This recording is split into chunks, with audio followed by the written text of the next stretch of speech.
Cotangent is the reciprocal of that. Secant is the reciprocal of cosine.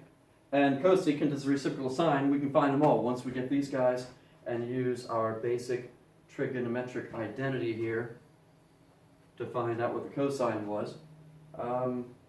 Everything else is easy, old stuff. Pretty cool, huh? I like it. Now, let's see. We did that. Example 6. I don't want to overburden you with a zillion examples here, but let's look at example 6. Well, example 6 is more of the same thing. If we know that the tangent of theta is 1/2, and we know that the sine of theta is negative, less than 0, they again want us to find all of the remaining values. So if we do our little unit circle thing here, decide what quadrant are we in, where is tangent positive? Tangent is positive here, all students take, and here. Where is sine negative? Well, sine is positive here and here. Sine is negative here and here. This is the only one where tangent is positive and sine is negative. We are in the third quadrant. So let's put ourselves here in the third quadrant, draw a little triangle. All right, so if the tangent is 1/2, SOHCAHTOA, by the way, SOHCAHTOA got me through college. I was using SOHCAHTOA, well, I still use SOHCAHTOA. Got me through engineering at the University of Maryland, because I have a hard time remembering definitions, but SOHCAHTOA makes it easy. So I know tangent is 1/2. I know opposite over adjacent is 1/2. I know opposite over adjacent is 1/2. But think about it now. We're going down. This is actually -1. This is actually -2. That's why the tangent is positive here, because negative divided by negative.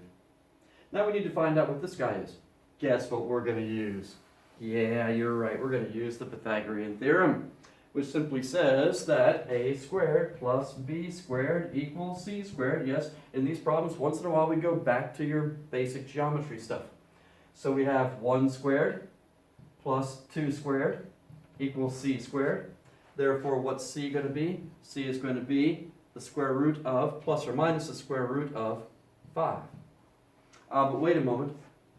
The hypotenuse is always positive, so forget plus or minus, it's just square root of 5. Now that we have all three sides, we can easily figure out the sine, the cosine, all of them. I'm not going to go through all those again. It's in the book, and it's easy once you know what the triangle looks like. And yeah, from there. I just don't see any point in continuing when you can look at it for yourself in the book.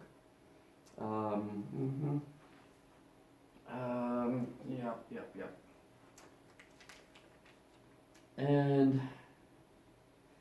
let's consider, I'm thinking about skipping that solution 2. Yeah, we're skipping solution 2. Sorry, yeah, I know I'm whispering. Sorry about that. Even odd properties. Kind of cool. They hyphenate that? Yeah, they hyphenate it. Even odd properties. This is going to look really weird at first, but it's easy to remember once you get used to it.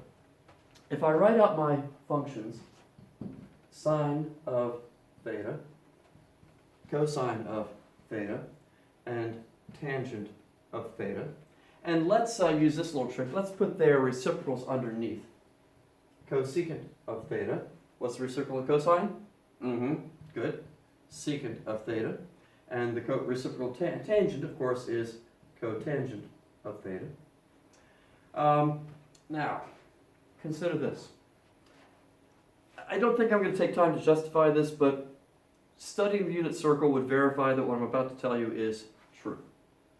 If I have the sine of negative theta, the sine of negative theta, if you come across a problem where it asks you for, say, the sine of negative 30, here's the cool thing. You study the unit circle, and you'll find out that the sine of negative 30 will be the same thing as the opposite of the sine of 30.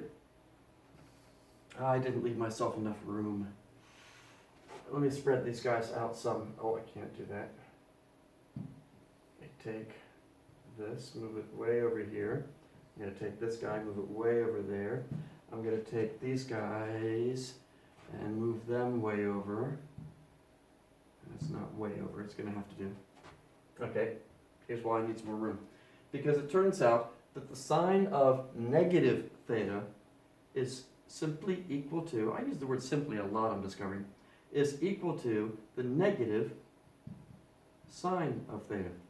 In other words, if you see a negative sign inside the parentheses, just pull it out and put it over here. Oh, that's all it means? Uh-huh. And the same thing for the reciprocal, of course. If it's true for this guy, it must be true for the reciprocal, that the cosecant of negative theta must be equal to negative cosecant of theta. Just pull the negative out to the side. It works the same way with tangent and cotangent. The tangent of negative theta, again, if you were to study the unit circle, you would see this to be true, is going to be equal to negative tangent of theta. Just pull the negative out. And cotangent of theta, the reciprocal of this, must be the same rule. Negative cotangent of theta. So if you see, for instance, the, oops, I forgot to fill in this. There we go. So if you see a problem that says, hey, give me the cotangent of negative pi over 6. Well, that's the same thing as asking for the opposite of the cotangent of pi over 6. You're all experts at finding, for instance, the cotangent of pi over 6. Just make your answer negative. That's all you do. Mr. Bear? Yes? Why did you skip the two in the middle? Why did I skip these? Because the two in the middle, that's the way you're going to remember this. The two in the middle are different. Cosine and secant are different. With them, get this, the cosine of negative theta is equal to the cosine of theta. You just drop the negative sign. Just erase it. Meaning that, for instance, the cosine of negative 30 degrees is going to be the same thing as the cosine of 30. Just drop the negative sign. That works for both cosine and secant. And if you're saying, why is that true? Study the unit circle, play with some of the numbers, and you'll see, oh, yeah, it does work, doesn't it? Yes, it does. So secant of negative theta is just secant of theta. So if you put them in their natural order here, sine, cosine, tangent, and then the reciprocals underneath them, then the guys on the ends, you take the negative sign and move it outside. Take the negative sign, move it outside. Same thing here. But for the two in the middle, you just drop the negative sign. It just disappears. It'll be the same thing. So that means, I think I already did one of these, cosine of negative 30 is equal to the cosine of positive 30. Figure out the cosine of 30 and you've got the cosine of negative 30. The unit circle demands it. You know, you could live without these identities because the unit circle, and all students take chemistry, settles this for you already. But knowing these identities can save you the hassle of trying to visualize the unit circle and figure out where is this and what's positive, what's negative. These guys make it considerably easier. And one last example. How about, for instance, let's just do one of these. I see 4 examples on example 7, page 383, A, B, C, and D. Let's just do A. They're asking for the sine of negative 45, and I would encourage you to try the other 3 examples as well on your own. They're all laid out for you very carefully. Well, what's the rule for sine? Sine, cosine, tangent. Sine and tangent, you move the negative out. Cosine, you just drop the negative. So for sine, what do? We move the negative out. This becomes negative sine of 45. Then you go to your unit circle. Where is 45 degrees? It's right here. You know how this works. If that's 1, this is square root of 2 over 2. These, by the way, should be memorized by now. And square root of 2 over 2. So sine is opposite over hypotenuse. That's opposite over hypotenuse.